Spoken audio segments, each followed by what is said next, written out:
रहीम। लो जी part number 2 है। अर्ज करता कि मकसद जिन्हों का मुल्क नूं लुटना है वो तो दूसरे नूं वेख चिड़ जाते। मकसद जिन्हों का मुल्क नूं लुटना है वो तो PTI नूं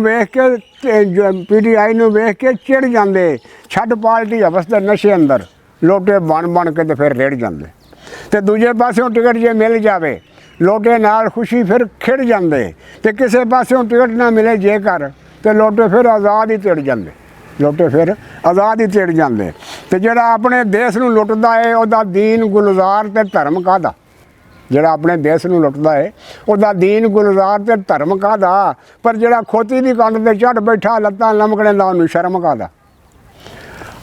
हालत मुल्क की वेख के अग लगी मेरे सीने ते निकलदी लाट विचों।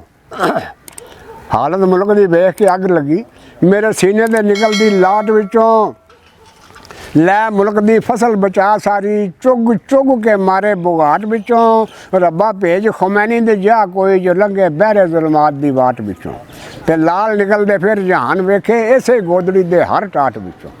लाल निकलदे फिर जहान वेखे इसे गोदड़ी दे हर टाट विचों। इस वास्ते कौम इमरान चाहती असी नून लीग तो हुण बेकार वेखो। इस वास्ते कौम इमरान चाहती नून लीग नूं हुण बेकार वेखो। और कुछ नहीं होने लगा तुहानूं खैर सल्ला हथ तुसीं भी सीने दे मार वेखो।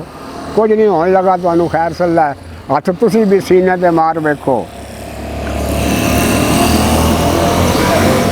कौम सारे दी सारी बेदार हो गई हुण एक जमहूरी निज़ाम चाहिए।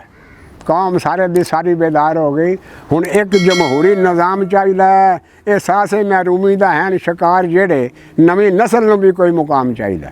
एहसासे महरूमी दा हैन शिकार जेड़े नवीं नस्ल नूं भी कोई मुकाम चाहिए। वो जामन होवे जो साडी सलामती दा ये हुकूमत दे कोलों इनाम चाहिए।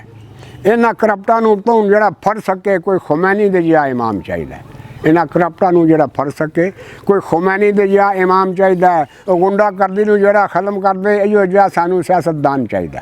गुंडा गर्दी नूं जेड़ा खत्म कर दे इहो जिहा सानूं सियासतदान चाहिए। धरती देश की पाक गुलजार कर दे बाबा कौम वाला पाकिस्तान चाहिए।